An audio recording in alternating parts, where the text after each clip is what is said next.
Hello everyone. So as we all are here to learn something new today.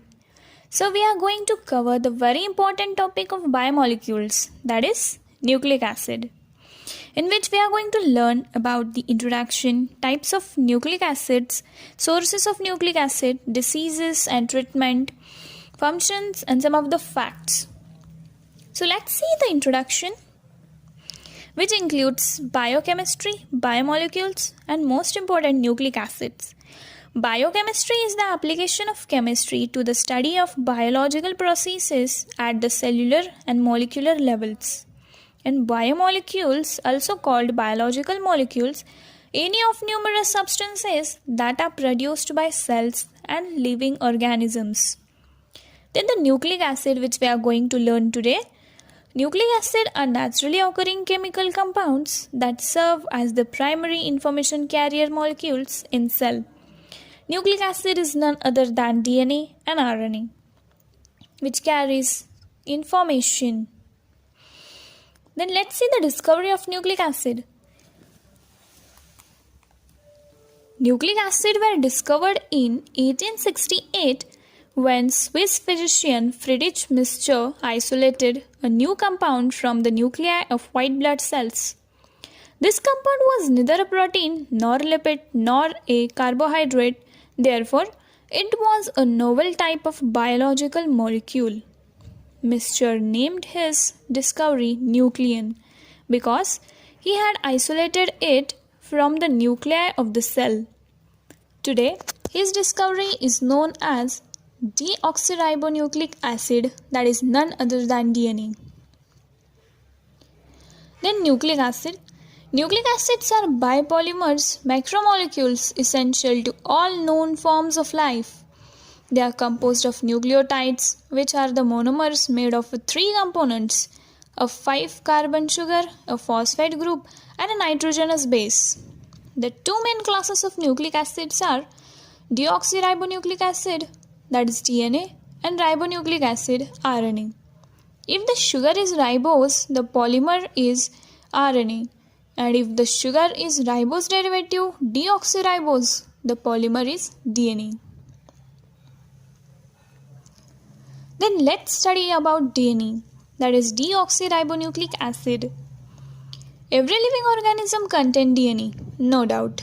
And it is an material of inheritance which was discovered in 1960 by Frankel, Whitson and Crick through series of experiments and concluded that DNA is the genetic material present in nucleus of the cell.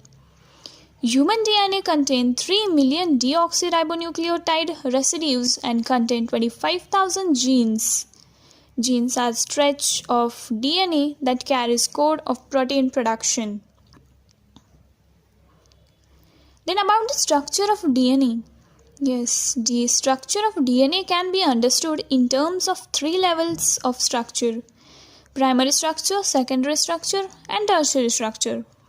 In primary structure, it refers to the sequence of its nucleotide residue. In secondary structure, it pertains to the helix formed by 2 DNA strands. And third, tertiary structure. It refers to the 3-dimensional shape arises from supercoiling, where double helix is being twisted into compact shape. Then let's see about the functions of DNA. DNA is the genetic material which carries all the heredity information. Genes are the small segments of DNA consisting mostly of 250 to 3 million base pairs. A gene code for a polypeptide molecule where 3 nitrogenous bases sequence stands for 1 amino acid. Polypeptide chains are further folded in secondary, tertiary, and quaternary structure to form different proteins. As every organism contains many genes in their DNA, different types of proteins can be formed. Proteins are the main functional and structural molecule in most of the organisms. Apart from storing genetic information, DNA is also involved in replication process, mutation, transcription, cellular metabolism, DNA fingerprinting, and gene therapy. So do you know about the replication process? It is actually transferring the genetic material from one cell to its daughters and from one generation to the next, and equal distribution of DNA during the cell division. And mutations are the changes which occurs in DNA sequences. Then let's say about the RNA. RNA, that is ribonucleic acid. RNA abbreviation of ribonucleic acid, complex compound of high cellular weights that functions in cellular protein synthesis and replaces DNA, deoxyribonucleic acid, as a carrier of genetic codes in some viruses.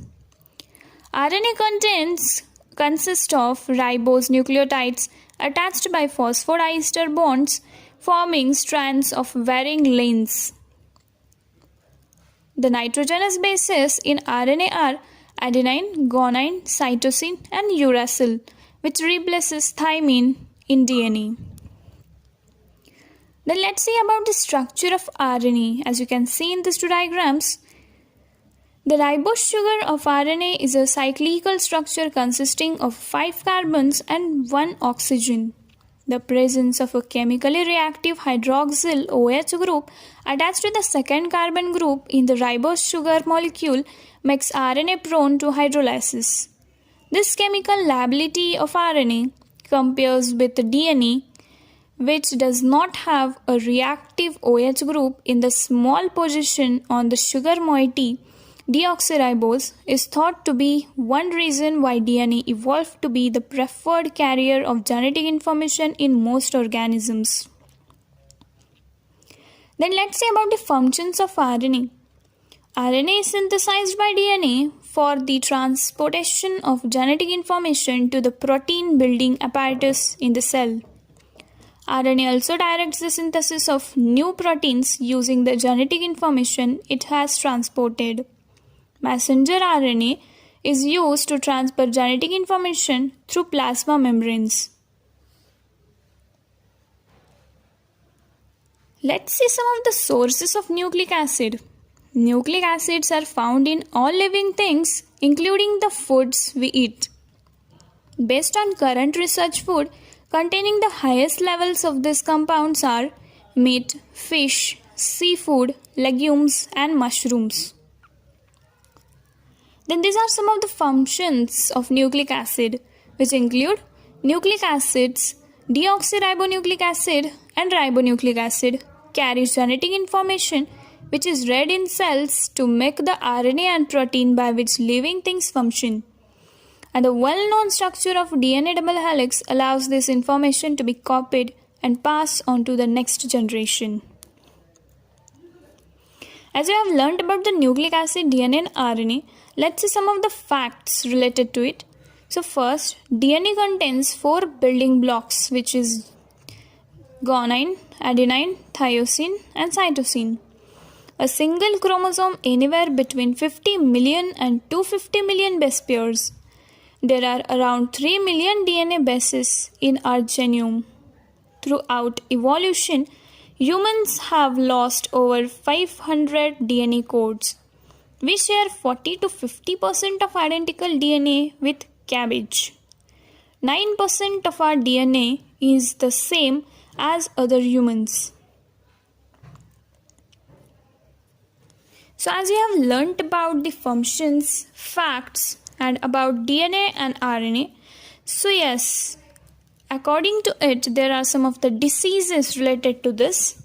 There are mainly 4 diseases, which are hyperuremia, gout, hypouremia, and uric aciduria. So first one is uric aciduria. It accompanies Reye syndrome. Probably is a consequences of the inability of mitochondria to utilize carbonyl phosphate, which then becomes available to cytosolic overproduction of uric acid.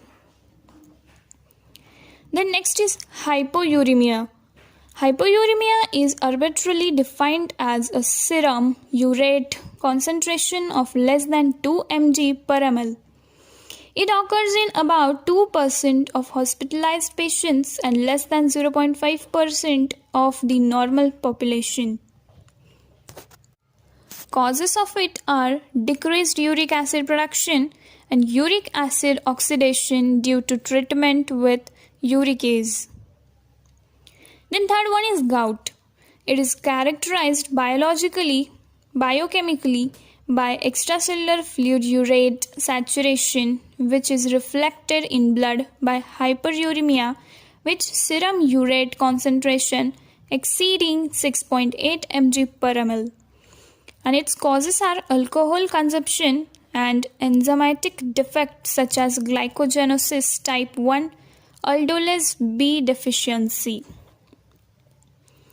Then last but not the least, last one is hyperuremia. It is an excess of uric acid in blood. Normal uric acid levels are in female 2.4 to 6 mg per dl and in male 3.4 to 7 mg per dl. Uric acid is the end product of purine metabolism in humans. Human beings have high level of uric acid because of deficiency of hepatic enzyme uricase. So I hope so you all are cleared with this topic.